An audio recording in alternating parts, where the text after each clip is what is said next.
In the mid-20th century, it was clear that the once mighty British Empire was coming to an end, with several of its former colonies becoming independent nations. One of these former colonies was Nigeria, which gained its independence from Britain in 1960. In 1967, due to increased violence towards the Igbo people, the southeastern part of the country would break away to form the Republic of Biafra. Nigeria did not agree with this at all and asked the new government to rejoin. And by asked, I mean forced. Welcome back to Tales of History, and in today's episode I'll be covering the story of the Nigerian Civil War.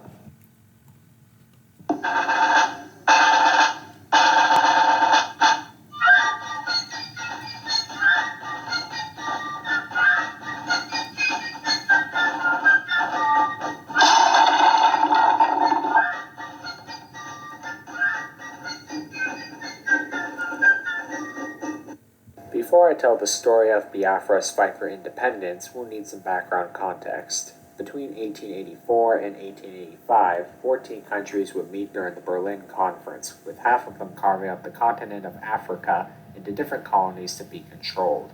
This event would become known as the Scramble for Africa, with only two countries, Liberia and Ethiopia, remaining free from colonial rule.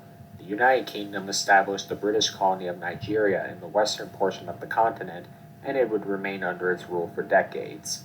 The British Empire, like so many others before it, ultimately began to crumble after the Second World War, and Nigeria was granted independence on October 1, 1960, with Abubakar Tafawa Balewa becoming the first prime minister.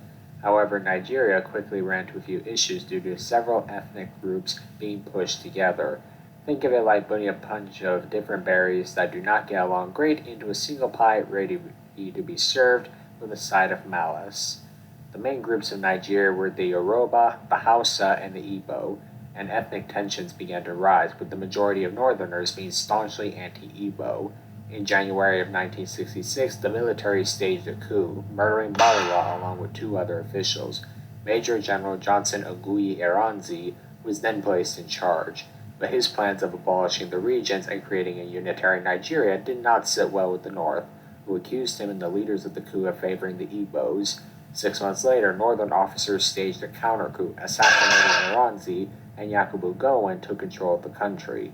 Things only got worse. Between May and September 1966, an estimated 10,000 to 30,000 Igbo people were massacred by the northerners in what became known as the 1966 anti-Igbo pogrom. Fear more deaths, this led to several Igbo people fleeing towards the southeast of the country. On May 30th, 1967, the eastern region declared its independence as the Republic of Biafra. The name Biafra being a combination of the Igbo words Bia, meaning come, and Fara, meaning live. Odemegwu Ojukwu, an Igbo military officer, would become the first president of the breakaway state. During a press conference, Ojukwu commented, "If civil war comes, and I do think it is imminent, you're quite right, it will for us be the price for freedom." And he was right. Immediately, Nigerian forces under Gowon's control began to mobilize, and on July 6, 1967, war officially broke out between the two states. Now imagine how tourists visiting the country felt before the war started. Welcome to Biafra. Welcome to Nigeria. Now there are two main reasons why the Nigerian government couldn't risk Biafra seceding. One, it was important for Nigeria to remain unified, and if Biafra gained its independence, it would lead to other separatist movements to emerge, leading to the collapse of the country. And two, the area where Biafra sat was rich with oil, and a Biafran victory would take a toll not only on Nigeria's economy, but also other countries, mostly the UK, that needed the oil. Both sides would gain support from a questionable cast of countries. Nigeria gained the support of the United Kingdom, the Soviet Union, and Ethiopia, while Biafra gained support from France, China, and the Ivory Coast, with both sides receiving support from Israel, motivations ranging from political to economic. During the first 2 months of the war, Biafran forces invaded and occupied parts of Nigeria's Midwestern region, establishing a puppet state known as the Republic of Benin, named after the state capital, Benin City, whose main purpose was to act as a buffer state between Nigeria and Biafra. Spoiler alert, they didn't last too long. Within 7 hours, Nigerian forces marched through and recaptured the territory. Intense fighting continued with neither side willing to give up. Despite being ill-equipped, Biafra was determined to defend itself. They created a variety of improvised weapons, including homemade rockets known as obanigwe. On March 31st, 1968, a convoy of 6,000 Nigerian soldiers and 106 armored vehicles begins moving through the town of Abaganya. Concealed in the trees, Biafran forces set up one of their rockets and aims it at the convoy. Among them is a tanker truck filled with gasoline.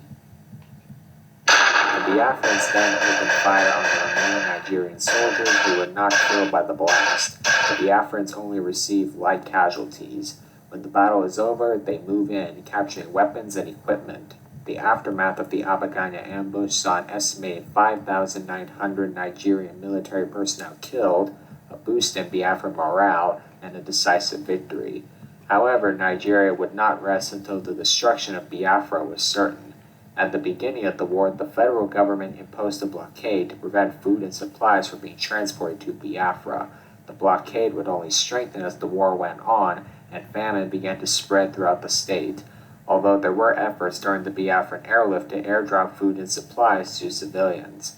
In 1969, federal forces advanced further into Biafran territory with the invasion of Umuahia, lasting from March to December. President Ojukwu made the decision to flee to the Ivory Coast. He realized that staying would only cause the war to go on longer, leading to the loss of more lives, and if caught, he would face execution for treason. On January 9, 1970, Major General Philip Ifeanyi became the second and last president of the Republic of Biafra.